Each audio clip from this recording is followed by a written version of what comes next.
Great. All right, well, my name is PZ Myers, and I'm a biologist and blogger. I blog on science blogs at Pharyngula. And I've got a set of questions here. First of all, Green Vertigo asks me, what should scientists be doing that they aren't doing now or aren't doing sufficiently to combat anti-science theories like intelligent design? I can think of a couple of answers to that. One is we have to first recognize that scientists are very busy people and they've got a job to do which isn't necessarily involve battling idiots on the internet or whatever. So what I would say is that scientists should first of all be supportive of their colleagues who are willing to engage the public. There shouldn't be such a stigma attached to popularization, and they should recognize that within their community of science there are people who are going to help them out by doing this sort of thing. The other thing is that scientists should be aware of how their work is being misused. They should, even if they're not going to actively engage constantly in public or on the web, they should at least monitor and see how it's being misused. For instance, the Discovery Institute will often take scientific papers and mangle them horribly to make their case for creationism. And I think scientists should be more aware of this and get out there and fight it. There's been a couple of really good examples of scientists doing just that, like Richard Lenski, for instance, whose work was greatly abused by the people at Conservapedia, who did a marvelous job coming back with a nice statement that rebuts their arguments. So it doesn't have to be constant. It can just be, well, you come out with this great result, it's being misused. Here's how I'm going to address the misuse of my work. Okay, the second question. Lord Voldemort asks, do your academic relationships ever suffer from your outspoken atheism? The atheism part, no, definitely not, because the majority of academics actually side with me on this particular issue. The outspokenness, sometimes it causes a little friction, and I can see that people are a little concerned about that. That in my university, for instance, where we want to recruit everyone. We want students from all walks of life, from all faiths, and people are a little concerned that maybe I'm scaring off Catholics and Lutherans and Baptists and that sort of thing. So yeah, we hassle a little bit over it, but my attitude is always, if a Catholic wants to come to school, they will be just fine. They will not be discriminated against the classroom, and that's ultimately what it boils down to. So it's all working out just fine. Okay, Dan Korb asks, how do you respond to people who claim that evangelical atheism is just as bad as evangelical Christianity? A good punch to the balls is always good? No. This is one of my pet peeves. People who make this sort of relativistic argument that, well, if you're advocating something, you're just as bad as somebody advocating the opposite. And in this case, we're dealing with science and atheism and all these sorts of things, where we're on solid ground. We're not perpetuating myths and superstition. So it's different. I think we're right, which helps. But I think it also matters that we are not using the same tactics as the religious. We don't rely on telling people, well, you've got to believe in science or you're going to go to hell. So we've got a different evangelical approach. We just say, here's the evidence, here's the ideas, here's what the community of scientists believe. And we think you should pay attention to this. And that's the extent of our evangelical outreach. Okay. Dan Korb has another question. Do you think mentioning morons like Ray Comfort and Ben Stein on your blog is just giving them exposure and feeding the trolls? Yes, and that's what we got to do. Now, I think it's very striking the difference that you'll see between my site, for instance, and Ken Ham's site, Answers in Genesis. You go to my site, and if I'm arguing with Ken Ham, I will include a link to precisely what he's saying, and I will be addressing his arguments. If you go to Ken Ham's site, you'll find he will sometimes make veiled references to me. I'm that atheist professor from Minnesota. Never has a link, rarely quotes anything I say except little snippets out of context. So I think we have a standard here, which is we encourage open discussion of the issues. If it's a moron like Ray Comfort, I think it's fine to talk about him on my blog because people will be able to see him for what he is. That's what we have to do. Okay, I Hunger, he asks, do your neighbors and coworkers realize that you are a web celebrity and outspoken atheist, and does it affect their daily interactions with you? And yes, everybody in my town knows who I am. It's pretty hard to avoid. I live in a town of 5,000 people. I'm out there all the time, and yeah, they know. The web celebrity part, nobody cares about web celebrities. Come on, I'm not Lindsay Lohan or something, you know. So that's easily forgettable. The outspoken atheist part, it does mean I clash sometimes with the religious figures in town. But again, my neighborhood is largely an academic one. That's where all the college professors live, and so it's not an issue. And at the same time, there have been these strange experiences. There are people in these towns who are atheists who are terrified to come out, and they don't want it known. And so they kind of like the fact that in their town there is somebody who's an outspoken atheist. They can have a conversation with them. I've had this one weird experience, for instance, where I'm walking across town and this woman comes running out and gives me a great big hug and says, "Thank you for what you're doing," because I can't do it myself. So that kind of thing happens, even if it is kind of creepy. All right. Ill Skills wants to know, what do you think of relativism and postmodernism being used as a way to attack science?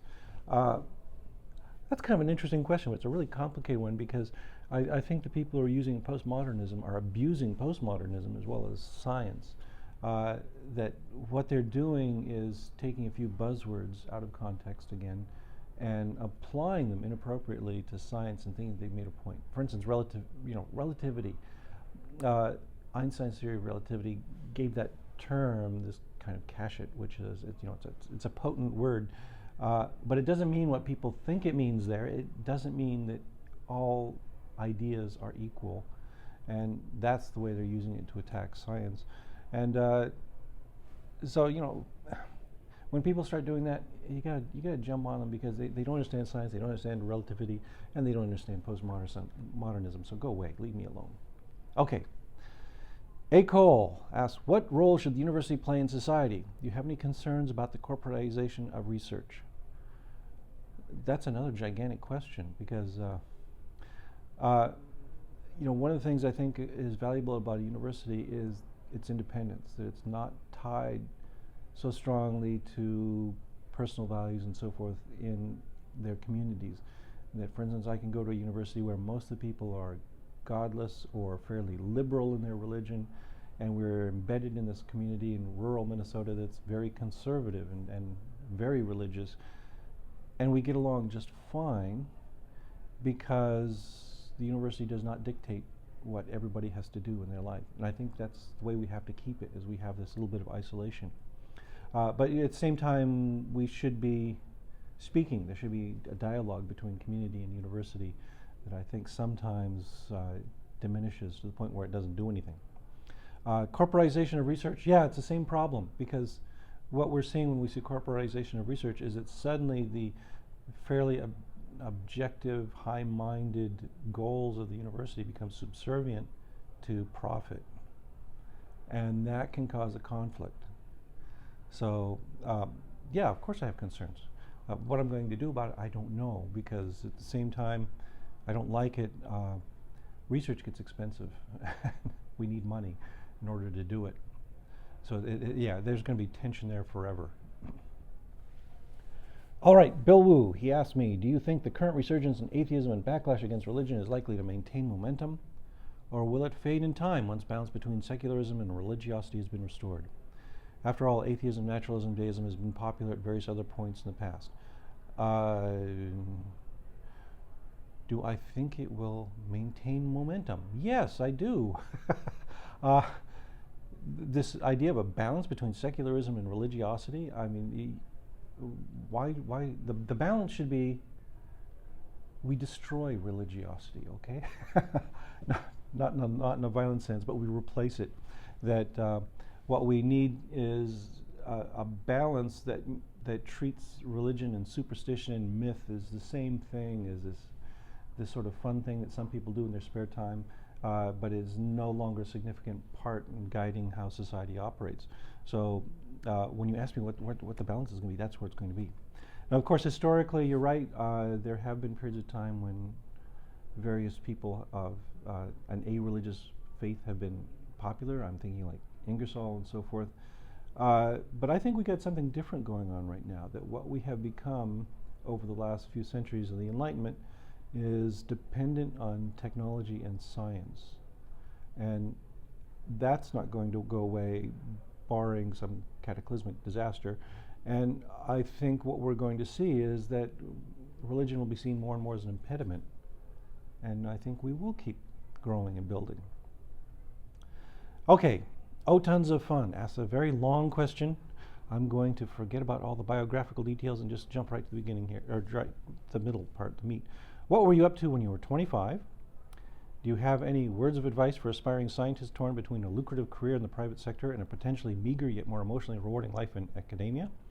Do you have any plans or desire to leave Morris? And will the practice midterm be posted online? Okay, last question. No, there is no, I don't do that. What was I up to when I was 25? I was in graduate school. I was one of those people who jumped straight from college into graduate school. When I was 25, I think we were expecting our first child. So, you know, I was tying together family life and university life at the same time. Do I have words of advice for aspiring scientists?